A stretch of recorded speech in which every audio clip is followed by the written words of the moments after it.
UBC. UBC. Université belgo-congolaise et opérationnelle à Kinshasa. À côté des facultés déjà existantes, sciences sociales, économie et gestion, développement communautaire et environnemental, droit, l'UBC ouvre une faculté de santé publique et une grande faculté de médecine aux atouts innovants. UBC, avec ses nouvelles tours jumelles, l'UBC fait de son cadre le meilleur à la mesure de ses ambitions.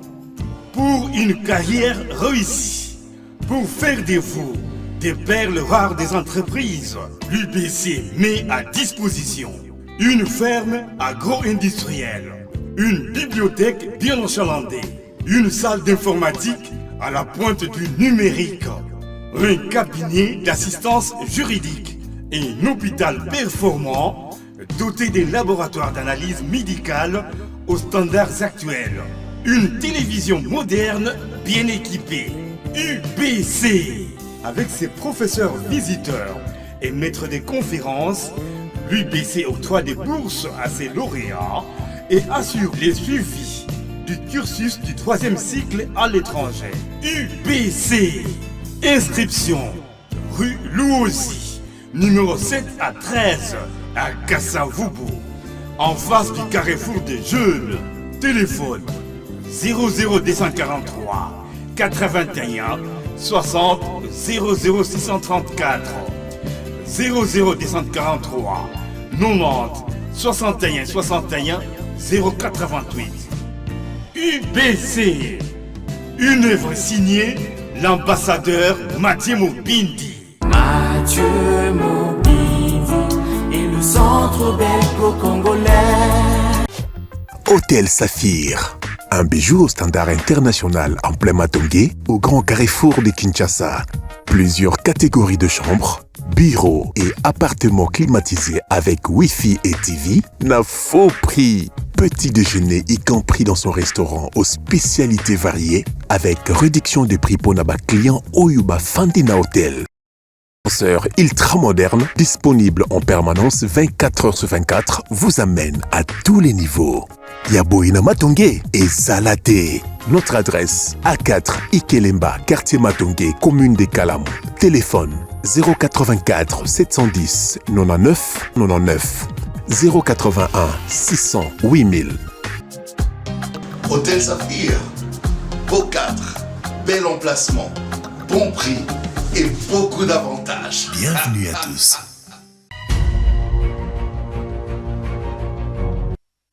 Allez, encore une fois, pour clôturer la journée du 24 janvier 2024, messieurs et dames, bonjour et bienvenue, Bossolo Télévision, la seule, l'unique chaîne au cœur des investigations. Nous sommes là, on va continuer à vous servir et merci de nous soutenir. Nous sommes en direct avec Médard Kankolongo pour la dernière partie. Boza Ebele, Boza Rolanda Bisso. Ngai nde na décidé. Koya kutuna ngai te pourquoi mbaki Médard. Ngai nde na décidé. Ngai mukolo chaîne. Associé na mutute. Ngai moko nde na décidé abi Médard aza kolekao. Pona Médard aya koloba. Médard ba yokaye. Boza Rolanda Bisso et Lydia, il faut surveiller tout le mouvement. Allez, nous sommes en direct. Je vais prendre d'abord les informations du jour. Héritier, il faut te marier. Si tu te maries, tu auras quand même cette présence d'esprit. Politique. On va prendre les informations du jour très rapidement. Kasaï Central, déraillement d'une locomotive à Benaleka. Ituri, 17 miliciens tués lors des affrontements entre des groupes armés. Kasaï législative, le gouverneur et le président de l'Assemblée provinciale non élus. AA, UNC, AAAP, AB50, Code lance la coalition Pacte pour un Congo retrouvé pour renforcer la cohésion au sein de l'Union sacrée. États généraux des forêts, les participants recommandent la levée du moratoire sur l'octroi des nouvelles concessions forestières. L'implication de l'opposition dans la gouvernance, les FCC de Kabila non concernés par la main tendue de Félix Tshisekedi. Une ONG de droits de l'homme réclame une peine de 20 ans contre le pasteur Pierre Kassa.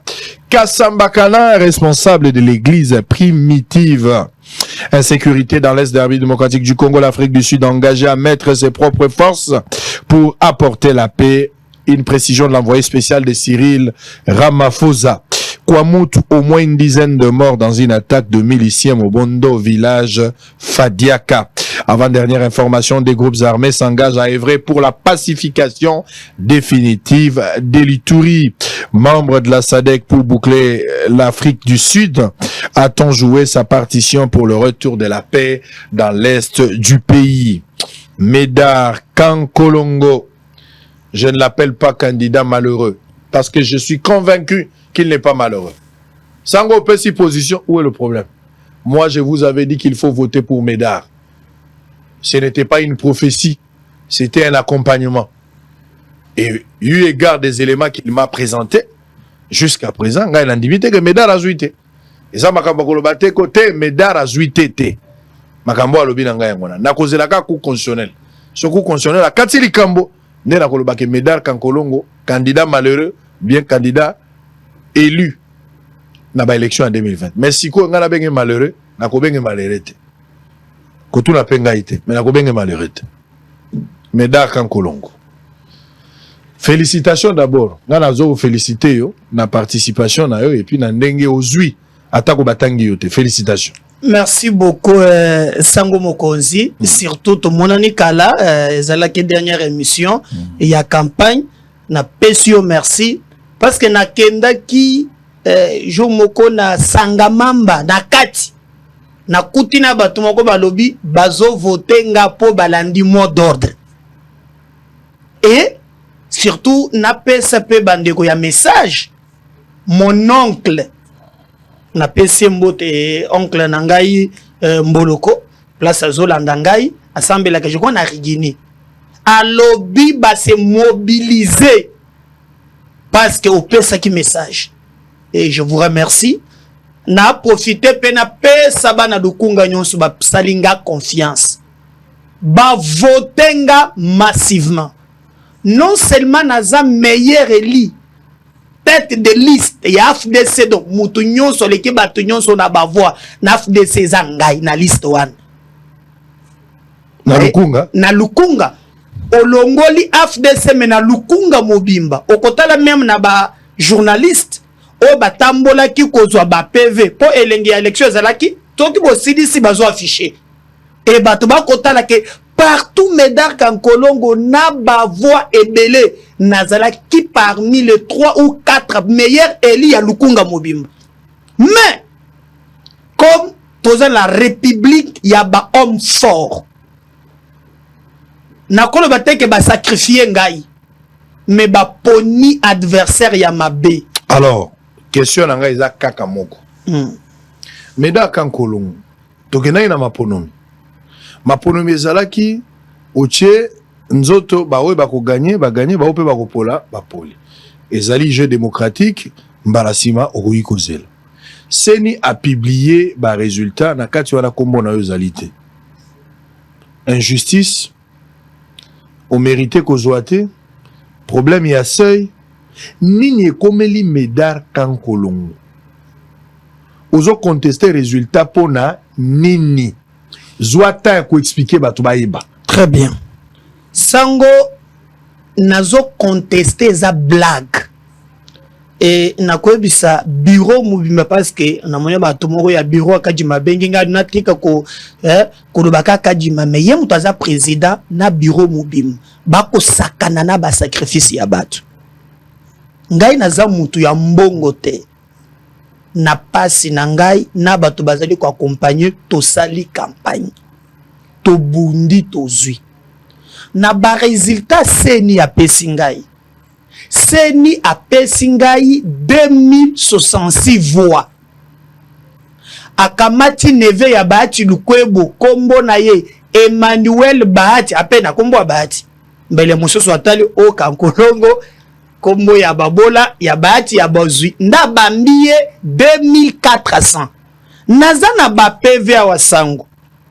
Je crois que bato bako mona na lakisa na ba caméra nyonso ezali oh nyonso eza ba PV PV awa naza B na ba 650 oyo eza koleka rama papier yango oyo na ba PV oyo naza déjà na ba 4000 voix eza pe nyonso te nyonso pe te siko kadima amonelinga 2066 na ndoto na ye to wapi parce que nakola kiso sango komona par exemple awa nga mutu na mutu aliboso na 45 voix OK yaw awa à part Bumba nga mutu na landi 28 nga naza na 20 OK awa olongoli na 25 oye awa nga mutu naza liboso leki batu nyonso nazali na 22 Tony mwa baza na 11 Ntambo Eliezer aza na 10 nga mutu naza liboso awa nga mutu naza liboso aza na 21 voix na ba bureau awa na zongi naza na 20 awa na zongi naza après Cicéron nga numéro 2 naza na 19 nako épargne 19 nazwi ba voix na ndenge po PV alingonga tango ba publier résultat na mi retrouver te kasi ba bengi ngai balobi attention na regroupement na bino po Kester adjoint ya seni aza mutu ya regroupement na biso mais azali na conseiller na ye oyo azali ndeko ya candidat ba publier baseme ye aza Christian Baseme baati pe lisusu aza conseiller ya Kester adjoint ndalobi toyoki mitindu euti na regroupement na bino non mutu moko nda ayoki lisolo alerte alobi nayoki regroupement na bino bako comploter contre yo keba ngai oboki ngamso tosaka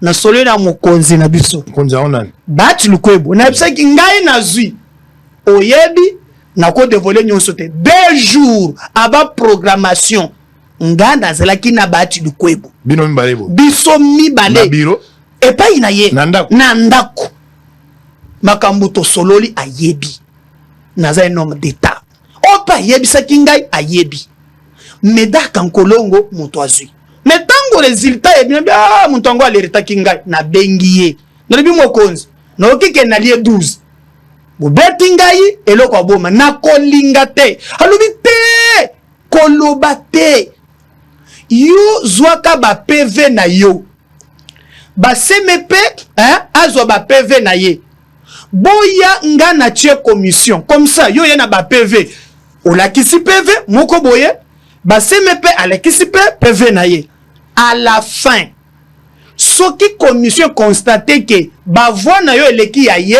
c'est que ya erreur nga moko na ko corriger na pesio mandat que na cour constitutionnelle bazongiseli au siège na lobi nous avons ya sagesse c'est que moi na boyango ezate never sango na arrangé awa naza na 6 à l'époque nazalaki na 500 PV na kamati na komi na 24 na bureau ya regroupement nani batie na commission dirkaba ya baati lukwebo kombo na ye Elodie madame Elodie na tuni emema mama ngana sololi na président bati alobi ki tokozala de oyo lingo ya mbanga nga moko ndenge nini ote ozomona akoya yozela kaka mais est-ce que na komona ba PV na mine PV problème ezate na kamati na tielie ba PV to compter na ba PV na kei na ba 3000 et quelques baati ba seme aza na 212 voix wala bo compter na Elodie na commission na regroupement na 24 na moni bazin zalaki yao bazin zalaki bazin pas azalaki je sais que il a une difficulté il faut défendre l'indéfendable il n'a pas dit la vérité bazin azalaki na commission oui to fandi sango de 9h na longwe 17h na regroupement garçon wana atikali koyate baseme baati bakisa kombo baati atikali koyate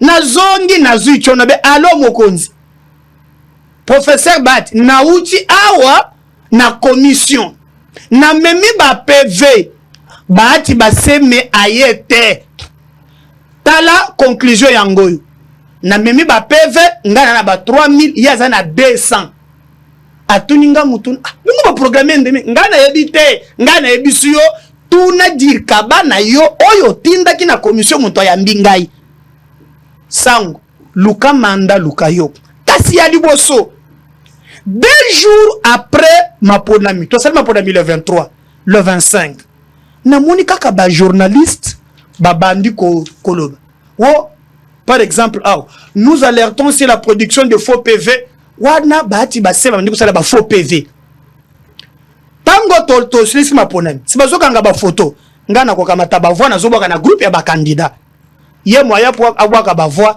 ezate namona kaka directement abwaki eloko na groupe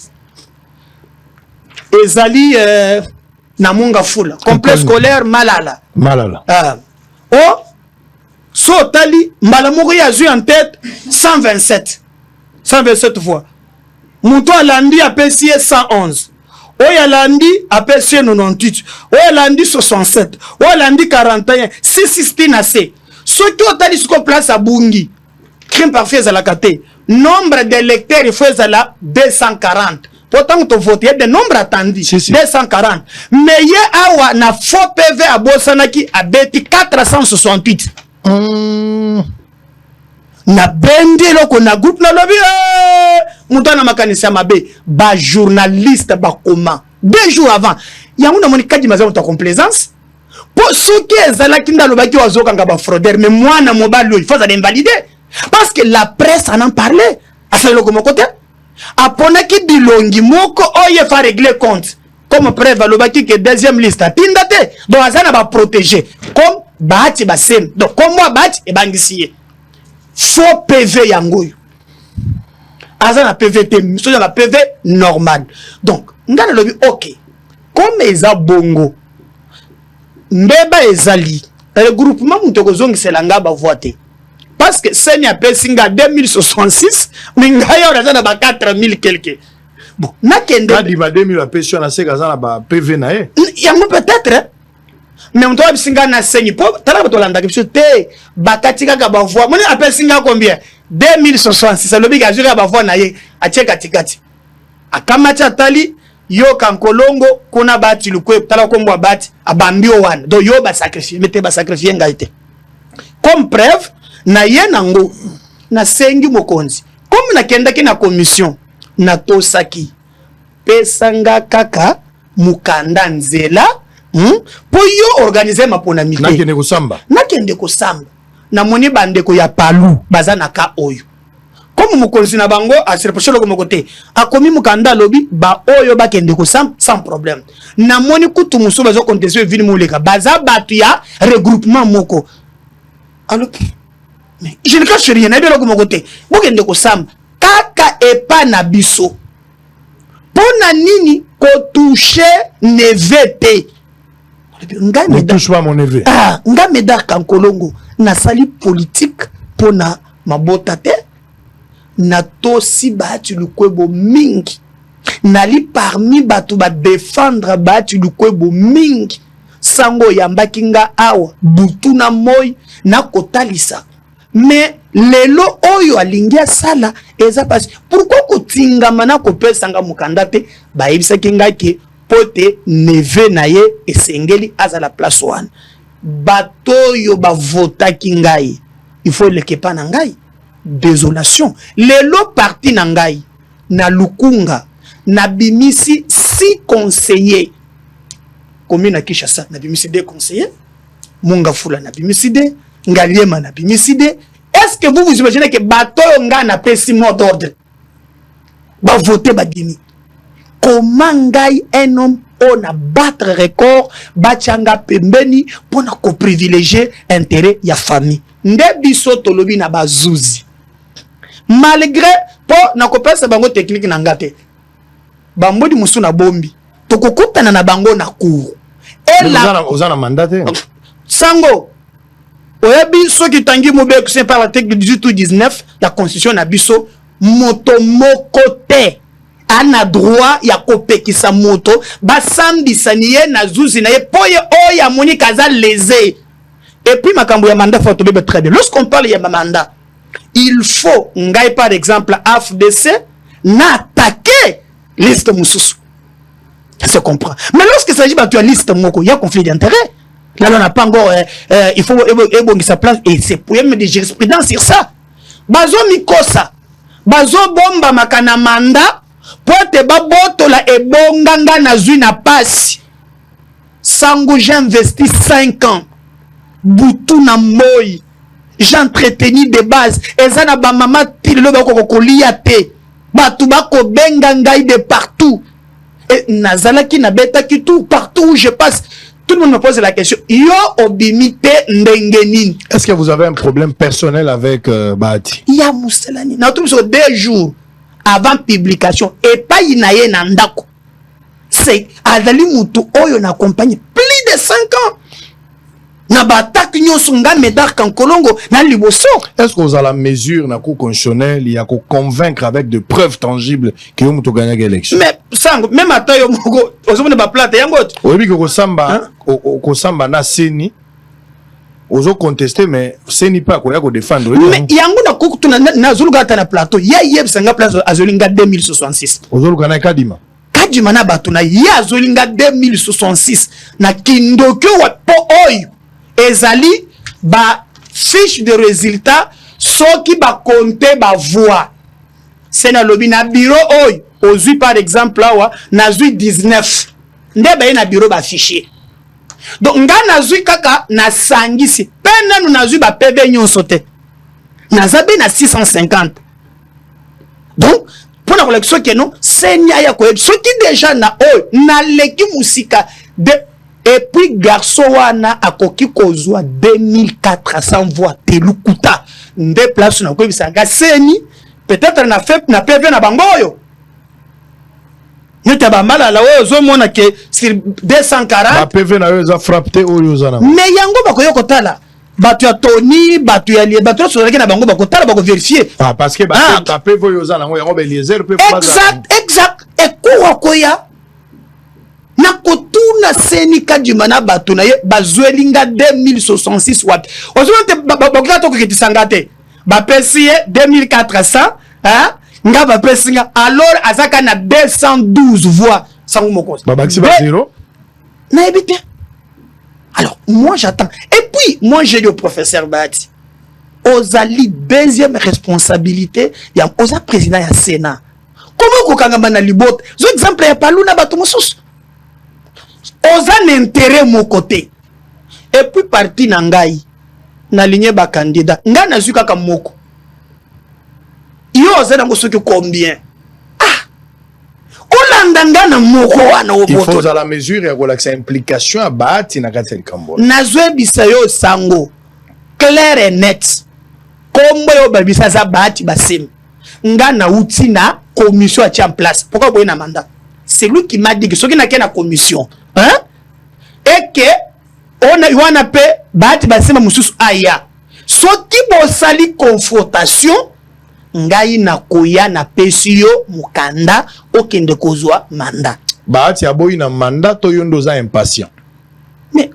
pour na ko saisir cours et na délai il y en a 8 jours pas ouvrable 8 jours même les dimanches comptent. Donc nazalaki na 8 jours. D'ailleurs nana mukanda na komi na officiel auto ton excellent dossier na biso. Auto komi officiellement ko le papa. Compte tenu ya injustice oyo. Hein? Biso to boyi makambo mingi to lobela yote. Hein? Yo pese ni biso mukanda. Biso to kende kolakisa ke auto za nango tozali biso nde to gagner et même esika za na mona kenda ka église catholique assemblée ayebi kinga mutu na gagné et il me l'a dit oh nazo mona lelo ezaka ka système oh ezoka musangai. Est-ce que vous croire na crédibilité à CNI vous croire à peine à sincérité à Bahati que okozo apenza gain de cause na démarche na yo bayebi singa déjà que na moni ba commune à groupe mo balobi il contrôle la cour constitutionnelle na kokenda kaka ko beta tour nana contrôle balobi Bahati et les autres na neve les autres bazo contrôler cour j'ai ngaza na mbongo ni na kopesa ba juge un pauvre bon ngaza mubola mais na loko na nga mubola na kufa na dignité parce que je pouvais négocier parce que ba fongola qui brèche à négociation comme les politiciens congolais balinga mbongo yebisaki banga na mi votate je n'ai pas besoin de poste ngai na vie na ngai na trichate na uti na néant par la grâce du Seigneur je suis Médard Kankolongo. Je me suis fait un nom dans ces pays, na tricherité. Je ne peux pas les négocier. Bongo ba mama ba vota kinga na matadi kibala. Na kenda ki na lutendele. J'ai vu des femmes bazo kota na babulu pour ba croire que na défendre bango siko ngana ya na négocier na ba sacrifice na bango. Pona zoanine. Pour la place monsieur balobi roi Gozela baati aza quand même Maradona selon na yoki akoko pesa yo pe ata entreprise publique ya ça on me l'a proposé je dis non. OK. Je dis non. Je dis Babi Boma Rozo. oui, ça on me l'a proposé. Même na commission nazawa na pona biloko anate. Je mène un combat dans ces pays combat ya valeur. Ça je peux on me l'a dit moi. Balobi otiki mais na ngambo yokozwa eloko munene et koki koleka député mais na tuni bango et bongo batu ba voter ngai. Donc je mène pas un combat personnel. Un combat na bongate. Bangunde bazana lokoso kozwa ka mingi. Kotonga ka bakinga kati kozala kana mituka 20 40 femmes ngana za kuna te. Moi na moi muke na ngai mais na garder relation na peuple. Je ne peux pas marchander. Le sango na mniba to mususu na bakaluka wana. Bazwa ta 100 francs ngate balali libanda. Balali libanda. Na kenda ki na CPA na CPA. Comment les gens ont côté comment les gens m'ont supporté. Alors moi comme les politiques congolais tous les négociations je viens maintenant te botika parce que d'abord bako pesanga paquet ya mbongo en espèces hein nazuinanu dede balokelanga loko moko boy mais pourquoi pourquoi ngana lengi ya muke peuple apé singai ngai c'est là où balobi ki bango baso contrôler cour constitutionnel. Bon on verra peut-être un peu ba chantage à Batou un peu de l'orgueil. Moi sur Soana Batou muso bako ça rapé bon mais c'est ça et moi je leur ai dit moi je crois à la cour. Je vois pas ces valeureux juges. Kamuleta. Je vois pas Combo Neve Kadima Bangi Bati Kadima Cédé on me l'a dit qu'Esther a dû un abisso. J'ai les informations. Mais ngana zozela seni ala kisangai azuelinga 2066 voix wapi. Allez, il y aura la défense à la cour constitutionnelle. Tenez bon. Tenez bon. Je voulais te dire ici que moi-même personnellement j'étais soutenu. Merci. Parce que batu na télévision, ba sœur, ba frère et un message et attendre de la fin bazo croire na message à William Branham comme les prophètes du temps de la fin. Na senga ki na ba électeur nyonso ya lukunga bato ba chelinga motema po bato ebele ba ebeke ngai fona postuler mais naza convaincu ya repostuler te po babiloko le roi ya boy soki nga na postuler na Congo je serai le meilleur élu yango na bisibino que tozela makambo ya dauphin na 2028 tokota la ndenge makambo wana ezokende po eza na bato mosusu na aussi sa bango carrière na 2028 bureau na ngai ko décider soki ba décider naza candidat président nazokende lancer par exemple nazo lancer campagne nanga na yeyimbo epa ba pigme siko yo yaka totala so pigme ko voter donc na lobaki batu nyonso bazo croire na ngai ba pesa maboko epa ya Médard Kankolo na ba district différent lokola koto na lobaki pona Ogika Longi na lobaki pona Paul Chilumbu na lobaki pona batu bele Eliezer Ntambwe pe na lobaki pona ye na lobaki pona batu mingi Esabe azana Funa Jean Claude Esabe Mama wana azana plus de 40 restaurants za ole sabato na Congo na mona eloko mdelo wana te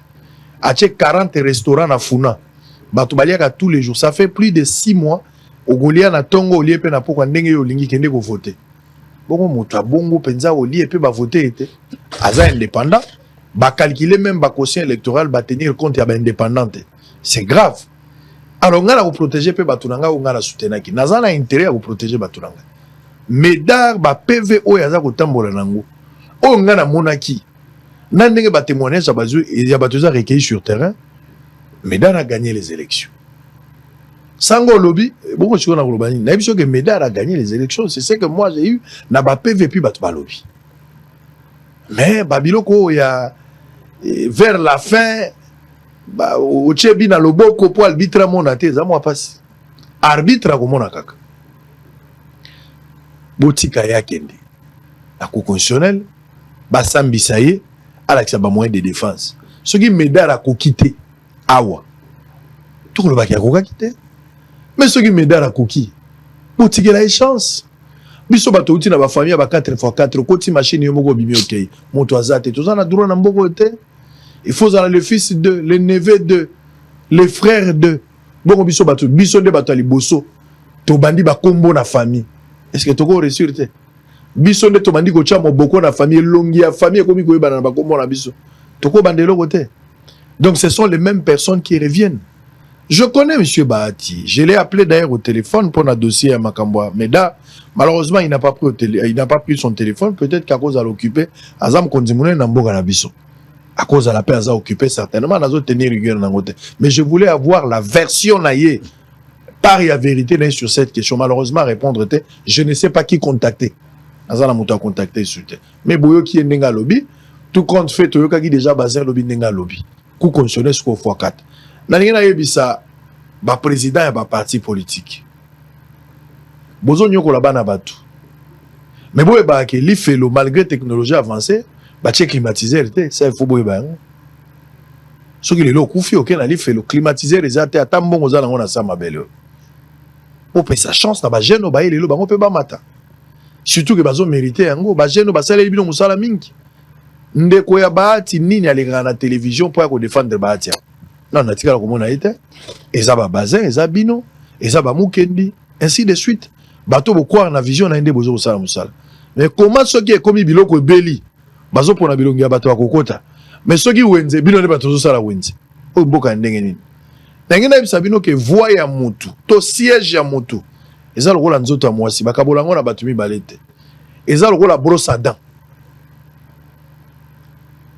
Eza brosse à dents. Jamais comme on a brosse à dents, ta oza li passe pour brosser brosse moko. Batela moto ne loko na ye.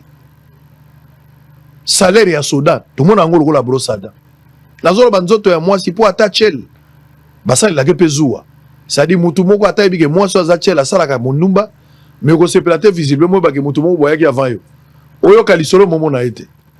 Yango anande na sobi na moboko. Donc bozongi sera medar eloko na ye. Nani ayibi yoyo ya medar bozong sela yoyo na ye soka azuite mais soka azui po pesa yo na razonga ngala za juge te mais nazolo ba sur base ya ba fait sur base ya ba élément sur base ya ba témoignage botike la ye azwa boko perdre le côté si réellement Bahati est impliqué dans cette histoire si réellement il est impliqué dans cette histoire vous n'avez aucun intérêt l'âge responsabilité les noms de la famille. Vous n'avez aucun droit à vous priver si réellement vous êtes impliqué. Nazo peso bénéfice à doute. Nayebi Bahati, nayebi intégrité naye. Nayebi pe politique naye. Et loko eko sopa Bahati, so Bahati mutazo kanga medal eko sopa yo mabe. Monsieur Bahati, le président. Je vous connais personnellement, nayebi moi droiture na yo. Ozanamo ba rigueur eleki ya kengo na Sénat nayebi. Mais botike la ye. Qu'est-ce que vous allez perdre? Botike la ye. To bandowela kama kama ba siège.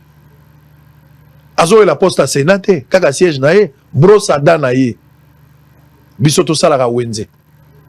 Mais nae la kolie ba pona bilongi yo kotanan. Bozongi c'est là-bas au bazui. Et c'est facile, hein. Ba PVO ba Eliezer bazueli. Ba PVO ba Tony moi bazueli. Il faut ça là-bas même. So boboyi ba PV nae. Bozora PV Eliezer, bozora PV à Tony moi ba. C'est facile pour la kokata. Botika ya medal. Comme ça le kola bango bazwaki, bango ne so baza la liste, moko bokoyeba. Ce qui n'a pas été na zogi te. Kobambela mutu eloko eza yete. Tant bo pesi ba 2200, 2300, il faut bo justifier bo zoli yango wapi. Comment ba ko bakisaka ba zéro ebele pa ya mutu. Tshisekedi a eu 73% bato ba vandi kimia. Débat ezo zala mais à peu près. Si on bo pesa ba beki na bato bazo contester que élection zaki na tricherie makasi, surtout que ba preuve ezo zala ke bato ba komi ba frustrer makasi. C'est quoi cette histoire ici? Ce sont les mêmes noms, les mêmes personnes, les privilégiés. Et ça, même, ce qui me fait mal, c'est que moi, Médard, je fais pour le régime. Moi, je bâtis campagne pour le président. Tu sais qu'il y a un regroupement, on m'a reproché pour n'attaquer Katumbi. un jour tu allais une émission moko ao j'ai attaqué Katumbi au fond et lukelanga ba problème nakata regroupement oh et botelanga problème et d'ailleurs yamaka muso ki kambo ko négliger kata l'information ça pouvoir hein mutu moko yebisanga yo bazo mono za trop fatigué yo penza tali kambo ko bibisango po bino baluba makile ganga kaka wana un au cadre de regroupement. Ce que je comprends, moi, il fallait na kende na IDPS. Mais talanga na contacté na FDC et j'ai soutenu. Mais quand je vis le régime, me remercier moi Médard Kankolo. Ne parlez pas du régime, non, parlez de l'AFDC. Non, dissociez, s'il vous plaît. Nazo que ne sera ça. Na silisa nazo ça on a silisa. J'ai aussi la noble responsabilité d'aider. Une minute allez-y, terminez. On m'a dit tango likambo ezo salem. Pour mon ezandeni, mon tanka di m'annoncer que 19h azo pesa kutunga na landaki pa na yo. Na mona ki tweet na yo 19h. Azo wana ba résultat zalaki mobim. Ndenge utelaki 20h 21h 22h bazongeli bacha mungwa bazongeli skonde makambo ebandi et on m'a dit même que il y a un haut dignitaire ya régime parce que mutu moko azama na gotanga yote mutu mais mutongo na moni ayebi yo il était au courant surtout tozo mirimiro Médard Kankolongo mais où est Kolobama partout bah qui pète moi c'est que je veux dire au président on me sacrifie pour rien on me colle ngana tikelo ko na présidente je lui remercie à Noma Kinga comme administrateur mais mokolo côté na tikala te boy non j'étais toujours na FDC na défendaka regroupement na défendaka batu lukwebo nyonso bakomi ko bambelanga lelo ezana tina moko on te qualifie d'un ingrat voilà bah ça que d'abord aux mandataires bah pécho aucun na liste FDC c'est au commence moi chop chop moi le chouchou alors les partis nana créer un parti parce que na côté na FDC comme président d'un parti politique qui a créé le parti pour moi et du coup on kaka toujours tango ngana yaka na TV sango ce que j'apporte en termes ya aura on est quantifié à combien quand je viens moi je me souviens na ba moment difficile où il y a combat le professeur m'a appelé ça tu peux combien moi je construis mon nom les gens me disaient mais au moni la plus mais au-dessus tu bon Maradona non le bite ouais nomination ouais élection je voudrais seulement souligner que vous n'avez pas été sacrifié par le régime. Il faudra dissocier, il faudrait vraiment dissocier. Je pense que vous avez un problème en interne et un regroupement à Bino. Tout comme mandat, ma commission, tout ça, il faut que solution à la trouver. Je ne vois pas chef de l'État. Je ne défends pas, mais je ne vois pas à sacrifier pour quelle fin, je ne sais pas. Ni yo sali amabe, en tout cas, nazo croire na logique ou anate. Mais partie des en a problème, n'engo outi ko expliquer makambu, il y a d'abord des problèmes en interne. Oh yonga na émission, moi makambu belé na ba réserve, nazo croire na pasteur Kamoleta qui m'a kosala musala malamu pour que ba rétablir on a ba droit na. Ouais. Mais au cas où ba rétablir, c'est que tu as toujours raison. Na ebisa ki ane eza année à délivrance pour na TV. Année à délivrance. Les gens auront du mal ici. Ngana ba politicien to balukanase. Toko balukanase. Nga mutu naza ko proposer bien que naza na pouvoir wana te na ensemble mais ba député moli mwane kote la bino batonyo so ba kozala na détournement trahison na makambo ya mboko lié bakanga ba na prison nga naza rétentionniste naza abolitionniste te ba beta bango masasi peine de mort ezala ba beta ka batu masasi na mbunzu batu bakufa tolembi makambo ya prison il y a beaucoup des escrocs là-bas tolembi yango et surtout quand quelqu'un vous vole 50 millions 100 millions à ça les prisons à 2 ans va coopérer tout un réseau avec le magistrat va associer un médecin à Kati en complicité avec quelques hommes influents il y a régime va kobeta mundu ki mutu wana kobima mais abimi na 50 millions na ye mais 19 millions pour na ou babisinga bitumbeza hôtel de ville. Mais exactement. On a makambo ya zando. Il y a 19 millions à compte. Bitumbozo mona oje koko Simba et Gentili Simba. Il y a 19 millions na boika mo mungu. Na ebisi vraiment que au moins pourquoi nga nazo kota politique te likambo loyauté na politique est un problème. Est-ce qu'on pouvait admettre que va sacrifier Gentili ndenga comité na niveau Gentili? Tu peux admettre ça, Gentili a koko mandenga komi we. Gentili dans le régime de tout ce qu'il a y a donné. Est-ce qu'il peut être payé comme ça?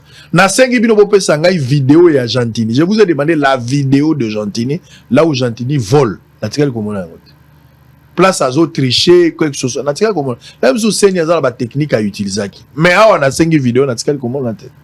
Donc il y a des personnes comme ça, nous n'allons pas nous taire parce que Batouba Lobito Batouazo candidat. Je ne suis pas candidat ou je n'ai pas été candidat, mais j'ai droit à la parole. À un certain moment, il faut dire quelque chose. Si tu es dans Moussala, tu dois continuer à Moussala. Est-ce qu'il faut regretter d'avoir été aux élections? Le coup la médaille Kankolongo. Bo initier mbokanaye, bo initier processus, bo initier même ko sala Moussala pour la genèse ya mboka. Yanga na bisaki binoto créer abiso.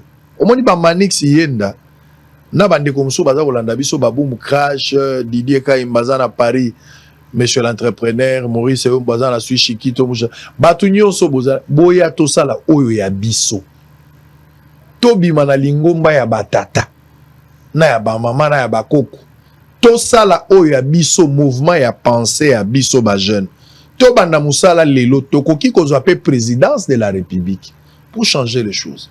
Quand vous entrez dans des groupes où il y a bozo ke ndokuta batu bavanda na kati lokola bango ba seigneur batu bakenda ko sambela bango papa c'est grave je vous dis boya to sala ya biso pona ko bomate la plupart ba parti ebelozo mona batu a constituer force na bango za jeunesse na ba cabinet na bango batu basala ka musala za yo jeune ndo sala ka musala force mayele na bango za biso énergie na bango za biso. Mais ce qui est comme un partage, biso tokendaka na par vie, na lié c'est na lié tressé, ba koti ba membre la famille na ba connaissance, ba sous maman ko ba na ba avantage pour bango ba briller na betap. Vous me se mettre mi tout ezako sala. Manix yenda awa na kati ya nani ya campagne chef de l'état bimisi Fachi Azanan. Concept lambami nazo mona yango na maternité ndenge botam. Ti lelo Fachi Azanan.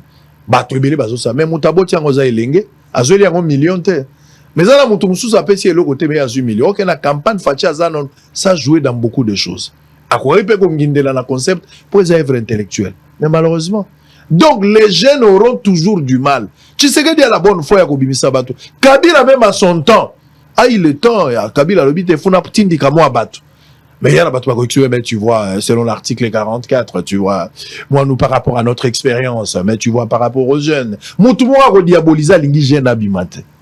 Tala lelo ndenge yoza konyo kwa mawa yo kene konyo kwa mawa bato musu baliemba nga mino salongai en fonction de quoi ozo mériter te ndenge oza wana banda kimia kola kisango te lokoza na problème personnellement na baati ça c'est un conseil banda kimia oza na problème na baati taza tata yoza mwana mais azali collègue parce que bino mbale bozalaki lokwa ba associé to kene la cour constitutionnelle total à ce que ça va donner. Merci. Na yebiso kaka voix na yo eza lokola brosse à dents au bangate et puis ba politicien nali felo ba tche nazolo banamino nali felo malgré technologie climatisée resate pour la peine neige za raté pour la Noël boyebak.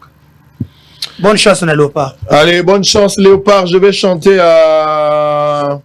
pour le pasteur Barouti Kasongo Binjadi Léonard a kokisi 77 ans lelo abotama le 24 janvier. Les révérends Barouti Kasongo, Azali ancien, Azali Naba Église Ebele, notamment l'Assemblée chrétienne d'Origini, ou les Azali Barouti Tabernacle, et ça Église ya Mounene, parmi ba Église ya message au Tozanango na monde, au Tali Temple Boumoni Ezali, édifice Moko ya Mounene. A Sali Yango Atongi Yango, lelo Ezali anniversaire na ye. Abotami lelo 77 ans, d'abord qu'elle peut moi si naïba fleur, maman Afo Barouti. Oyebi soko moni moto monene, c'est que moi si à monene azala sima. Oya sali musala maman Afo na pesi ombote pour l'anniversaire à papa, révérend Barouti. Que Dieu vous bénisse, va de l'avant, Nzamba Bombayo, soki nkolo azongi nanu te toza na makasi na nzoto continue koteya milimo mpo tozokende lola. Nous sommes pèlerins. Un jour tokobosana nyonso toza nango na se na moi, tokotika baélection, tokotika bosolo. Sango kotika bosolo, oui ekotikala. Nous sommes pèlerins. Okozonga lola kaka soko utaki na lola. Alors biso to utaki na lola tozozonge pa na biso. Nous sommes pèlerins, nous sommes ici pour quelque temps. À un certain moment nous allons disparaître, nous allons partir. Tokozonge pa na biso pour vivre éternellement avec notre époux qui est le Seigneur Jésus-Christ. Donc que Dieu vous bénisse. Baza bato yo ba umeli na liloba, ba pesi ba vina bango na nzambe, ba sali buzo bate, ba zu évangile otilelo. Ba vandisi makambo nzambe ya pambola révérend Baruti. Happy birthday to you. Que Dieu te bénisse. Sois fidèle à Jésus. Pasteur Baruti, révérend Binjadi Léonard. Happy birthday to you. Blanc, plus blanc que neige. Blanc, plus blanc que neige, lavé dans le sang de l'agneau, je serai plus blanc que la neige. Bana Baruti tabernacle nyon, sona basel nanzame na pesi bino mbote. Carlos Baruti, mon ami personnel. Mbote place aux Ali Neftali, Nef Baruti, moi sinaye, toute la famille, les deux anniversaires, et Mpaka. Na pesi mbote, na bato nyonso babota malelo. Bobo salate. Jour ya mama sango pe boyema, mama sango abotama le 29. Motokaka moko. Place sango akitaka. On sa mère est-ce que wana sango. Elle m'a pena robe lungwa kana tikali ce qu'on a eu sa mama sango. Anniversaire les allés 29. Kimia na mabota la vino, on se retrouve demain. Bye bye.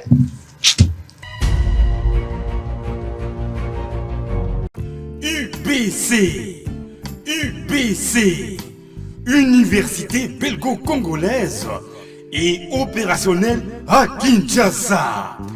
À côté des facultés déjà existantes, sciences sociales, économie et gestion, développement communautaire et environnemental, droit, l'UBC ouvre une faculté de santé publique et une grande faculté de médecine aux atouts innovants. UBC, avec ses nouvelles tours jumelles, l'UBC fait de son cadre le meilleur à la mesure de ses ambitions.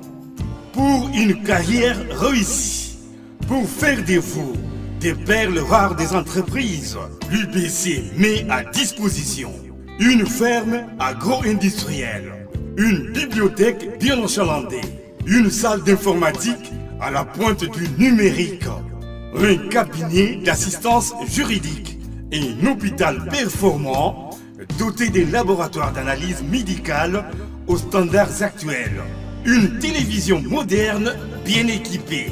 UBC, avec ses professeurs visiteurs et maîtres de conférences, l'UBC octroie des bourses à ses lauréats et assure les suivis du cursus du 3e cycle à l'étranger. UBC, inscription rue Louosi, numéro 7 à 13 à Kassavubu, en face du carrefour des jeunes. Téléphone 00243 81 60 00634 00243 90 61 61 088. UBC, une œuvre signée l'ambassadeur Mathieu Mobindi. Mathieu Mobindi et le centre belgo-congolais. Hôtel Saphir, un bijou au standard international en plein Matongé, au grand carrefour de Kinshasa. Plusieurs catégories de chambres, bureaux et appartements climatisés avec Wi-Fi et TV, n'a faux prix. Petit déjeuner y compris dans son restaurant aux spécialités variées avec réduction de prix pour naba client Oyuba Fandina Hotel. Ascenseur ultra moderne, disponible en permanence 24 heures sur 24, vous amène à tous les niveaux. Yaboina Matongé et Zalaté. Notre adresse A4 Ikelemba, quartier Matongé, commune de Kalam. Téléphone 084 710 99 99. 081 600 8000. Hôtel Saphir, Beau 4, bel emplacement, bon prix et beaucoup d'avantages. Bienvenue à tous.